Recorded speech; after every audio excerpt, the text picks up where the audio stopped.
Happy Friday, Mavs. Welcome to this week's newscast. I'm Aiden. And I'm Levi, and today we have some very exciting news regarding today and tomorrow. That's right, and tonight we'll have our homecoming football game here at home against Muncie Central at 7:30. Now concerning the weekend sports, on Saturday, we have our very own unified football team having their regional matchup. Cross country has a sectional at Tippecanoe Amphitheater. Our volleyball team has an NCC meeting at Muncie Central High School. Girls soccer team at sectionals at Kokomo at 2 in the afternoon. Finally, the boys have sectionals at home here at McCutcheon at 7 p.m. Well, the weather this week has been rather crazy. Yeah, I would have to agree with you. I really wish we would have some sort of heads up concerning this week's weather and the changes it went through. Well, it looks like we're all in luck now and hopefully in good fortune because we have our very own weatherman. Let's see what he has to offer us this time. Hi Mavs, welcome to the weather for this week. Sunday, it's mostly cloudy with a high of 73 and a low of 53. Then moving on to Monday, 'cause everyone loves Mondays, it's mostly cloudy and remaining warm with a high of 75, low of 56. Alright, on to Tuesday, partly sunny with a little bit of rain possible. Then it's 74 for the high, 51 for the low. Moving on to Wednesday, I'm over here now. Wednesday, rather cloudy if I say so myself, with a high of 70, low of 48. Thursday, turning cloudy with a high of 67, low of 44. Then on the Friday, rain, sun, little mix, with a high of 63, low of 42. Then on to Saturday, the best day, not if you're working. Cloudy, 62 and 43. That's it for weather this week. Bye. This week has been homecoming week here at McCutcheon, and the students are dressing up for the occasion. Monday was Throwback Day, Wednesday was Old West, and today is Vintage McCutcheon Colors. And you're representing? Well, just regular 2020, I guess. Okay, so what are 3 of your favorite movies that have come out this year? There's a lot.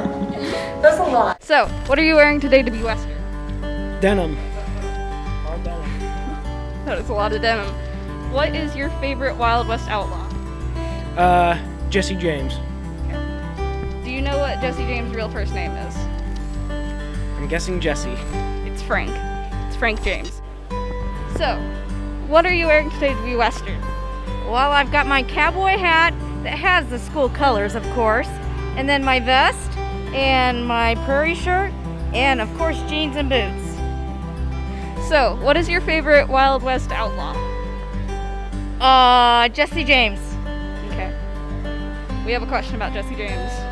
What was Jesse James' real first name? Have no clue. His birth name was Frank James. So, what are you wearing today to be Western? Jeans and a flannel. Very cute. So, what is your favorite Western outlaw? I don't really have one. Okay. So, Butch Cassidy was known for robbing trains, and he also started a group called what? I have no idea. He started a group called the Wild Bunch. So, what are you wearing today to be Western? I'm wearing a sombrero and a bandana. That's good. So, who is your favorite, Wild West outlaw person? John Wayne? Is that his name? Yeah, that's a good one. So, do you know what Belle Starr was famous for stealing? No. She was famous for stealing Mustangs. Mustangs. The horse of the car. Horses. So, what are you wearing today to be Western? I'm wearing jeans, boots, and a flannel. Cool. So, what is your favorite, Wild West outlaw person? Sheriff, probably. Is that the answer? That works. Okay. So, what kind of doctor was Doc Holliday? I don't even know who that is. He was a gunslinger person, and he was also a gambler, but he was also a dentist. So, what are you doing to be Western today? I'm hunting people down for tardies. Ooh. So, what is your favorite Wild West outlaw? Jesse James. Okay. Do you know what Jesse James' real first name is? Jesse? Frank. Frank, that's right, Frank. I knew that. What sort of Western things are you wearing today? Big Colby Borders flannel, and his brother Chase Border cowboy boots. And then my personal James, you already know. So, what is your favorite Wild West outlaw? What do you mean by outlaw? Like the main names that you know of: Jesse James, Billy the Kid, Buffalo Bill. I have no idea what country names are. I just dressed up. Why not? So, do you know how old Billy the Kid lived to be when he died? 48. Close, but 21. Speaking of homecoming, we got the announcements of the students who have made it into homecoming court. What's your favorite kids' TV show? Probably SpongeBob. Probably Dora. Okay. Probably SpongeBob for sure. Probably SpongeBob. Purple Guppies. Okay. Blue's Clues. SpongeBob. What's your favorite movie? Probably Force Gump. Matilda. Camp Rock. Camp Rock, yep.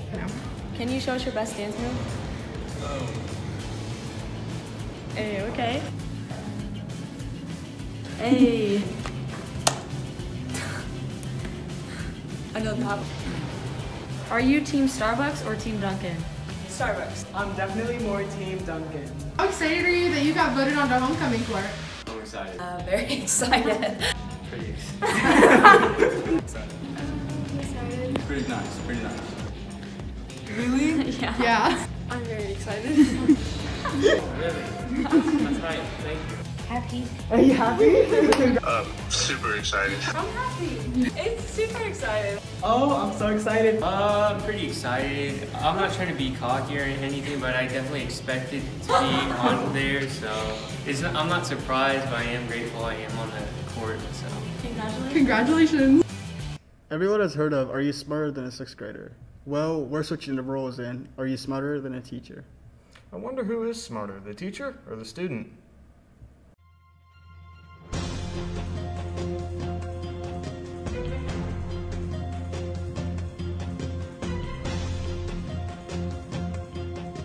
Hey guys, and welcome to Are You Smarter Than a Teacher? I'm your host, Owen McCutcheon. This is our teacher guest. Hi, I'm Mr. McClellan, and you might be smarter than me.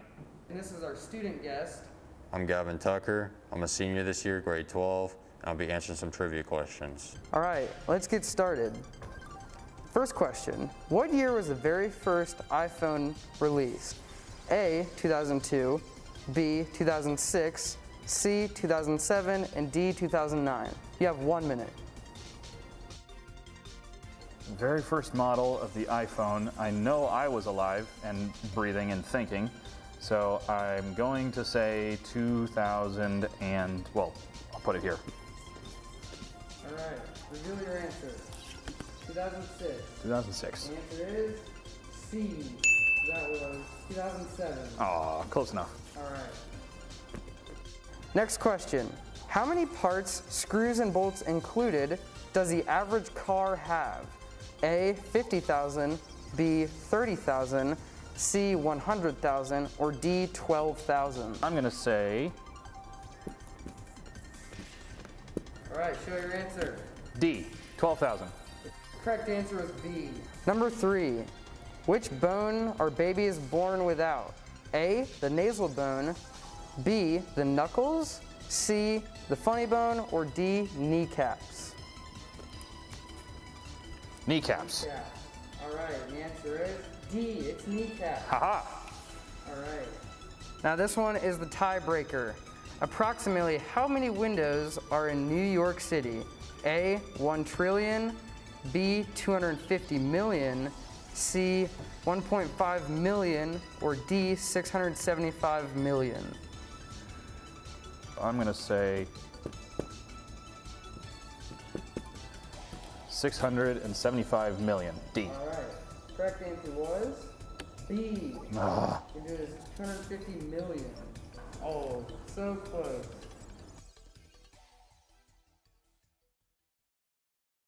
Well, that's all we have today, Mavs. But before we go, we would like you to watch this featured presentation.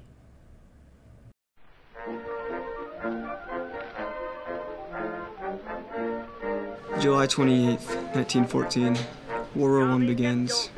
Germany bans all foreign imports. That's including foreign films. In 1914, Germany was not known for their films. During that time, there was only around 24 German films being made a year. Germans were not happy with this. They needed entertainment to distract them from all the despair. They started to release films left and right, and in 1918, they were releasing up to 130 films a year. After 1920, Germany hit something big. While trying to cope with economic and social fallouts, director Robert Vine expressed his emotions using surreal horror visuals, subjective shots, weird angles, spooky lighting, and monsters with goals and emotions. He released The Cabinet of Dr. Caligari, a silent film depicting how he felt during this era.